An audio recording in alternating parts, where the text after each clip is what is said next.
Thank you very much. I am delighted and honored to be here. I want to thank the Harvard Secular Society. I want to thank Dan Barker for being here. Since we are in this hallowed setting, if in the middle of the debate a big hole opens up and the three of them disappear and I'm the only guy left standing up here, I think you'll understand. I found it interesting to hear Dan introduce himself. He was a preacher for many years. I think by his own account, he was talking nonsense for many years. I'm here to show that he's still talking nonsense. But I look forward to an engaged dialogue. I want to tell you a little bit about myself. I was born in Bombay, India. And I was, oddly enough for that part of the world, born Christian. I'm from a part of India in the south called Goa, which about 300 or 400 years ago was visited by Portuguese missionaries. The missionaries came with the Bible in one hand and a sword in the other. It was called the Portuguese Inquisition. They were very persuasive. My ancestors saw the light and converted to Christianity.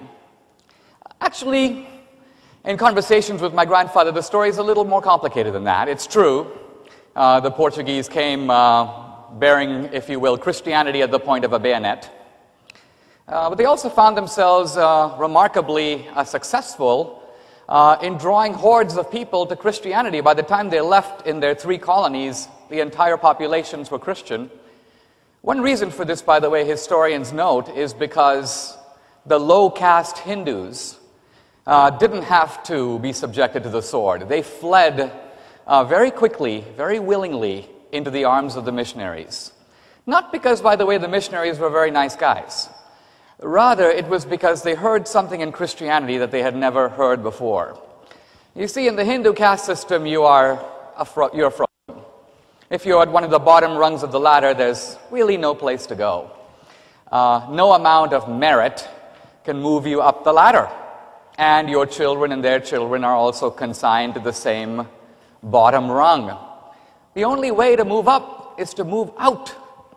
This is, by the way, why 1 in every 6 Hindus became a Muslim. It's also why a lot of Hindus rushed into the arms of Christianity. They found in the Christian idea of universal brotherhood something that was not there before. This was not an ideal universally implemented, it was the mere articulation of it. So, there we are. That's how I became a Christian by birth. But I became, one may say, a bad Christian, or actually more precisely, a stupid Christian. Why? Because most of us learn our religious beliefs when we're very young. I learned mine at my parents' knee when I was 5 or 8, 10 years old. Now, this is not Christianity. This is what I want to call crayon Christianity. The story of the big man with the Santa Claus beard and so on. And when I came to America as an exchange student at the age of 16, when I found myself as a freshman on the Dartmouth campus up the road in Hanover, at the age of 17, I found those Christian beliefs under withering attack. This happens to all young people on campus. Secularism is now firmly rooted. It is, in fact, the orthodoxy of Harvard. It is, in fact, the entrenched ideology of intelligentsia. And so I was battered with these kinds of questions. Not that these questions don't have answers, but I didn't know what those answers were. And so I found myself pulling away from my Christian beliefs. In a certain sense, I flung myself into political conservatism. I saw it as a more empirical, a more anchored, a more realistic, a more tough-minded way to see the world. It's only a little bit later in adult life, as a result of thinking, reflecting, I realized that there is a whole other Christianity. Let's call it adult or mature Christianity, very different from the Christianity I learned when I was 9. That Christianity is fully capable of withstanding the barbs and arrows, not only of the new atheists, the so-called new atheists out there, Christopher Hitchens, Richard Dawkins, Daniel Dennett, and so on. They are just the Lilliputian shadows of the great atheists of the 19th century and early 20th century, figures like Nietzsche and Heidegger and Bertrand Russell and Sigmund Freud. It is ultimately those atheists who need to be answered.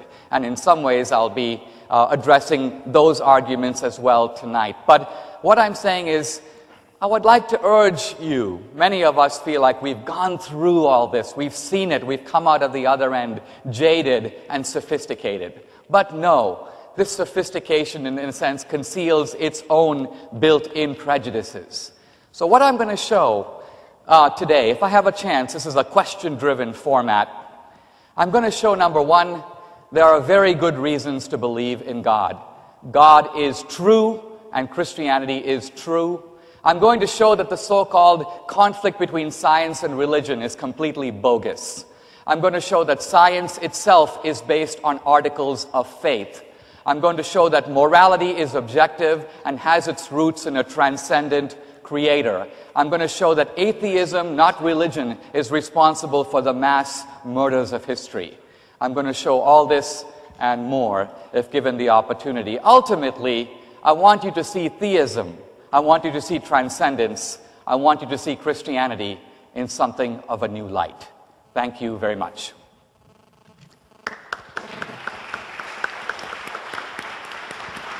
Thank you, Mr. D'Souza. Before we begin, I'm just going to outline some of the rules of the debate.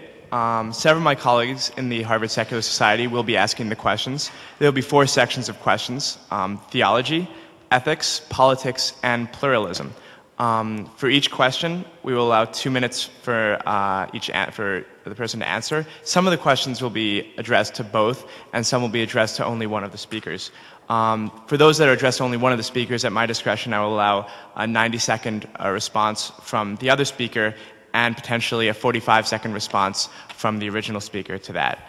After this, at the end of each section, we will allow each speaker to ask one question of the other speaker.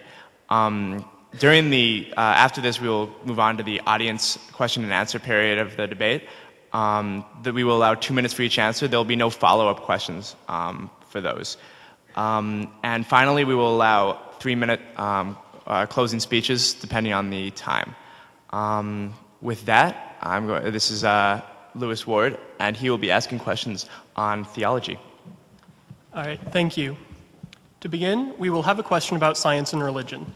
This is a question for both Mr. Barker and Mr. D'Souza. Could you each please explain your view of the ideal relationship between science and religion? To what extent should each be influenced by the other? Mr. Barker, if you could please go first, followed by Mr. D'Souza. Religion, especially Christianity, has an epistemology that not only includes but requires faith. In the Bible, in Hebrews, the writer of Hebrews said, "He who comes to God must believe that he exists." The epistemology of Christianity and many religions is a faith way of knowing what is true or false. Science rejects faith as a valid tool of knowledge. Faith might have some uses as a temporary placeholder or whatever, but as a tool of knowledge, faith is useless. If an assertion has to be accepted by faith, then there's an admission that that assertion cannot be accepted on its own merits. When you know something is true, it's because it's been tested, it's been repeated, it's falsifiable in principle, it is internally coherent and it's logical, it's free of non sequiturs, and it is honestly done, free of any agenda or motivation, like religious motivations, like loyalty. So the science and religion that requires faith, such as Christianity, are incompatible. On the other hand, Christianity does make claims about the universe, that makes claims that there is this mind-being, complex creature up there, and if that claim were true, that claim would be accessible to science. And as many people, including Dawkins, point out, a universe with a being like that in it would be a different kind of universe than one without it. So the factual claims of Christianity, if they are free from faith, are subject to scientific scrutiny. And when you look at them with the tools of science, you see that these, they do not withhold. The level of confidence for the religious claims, the resurrection of Jesus or the existence of God or so on, are so low that they can be virtually ignored.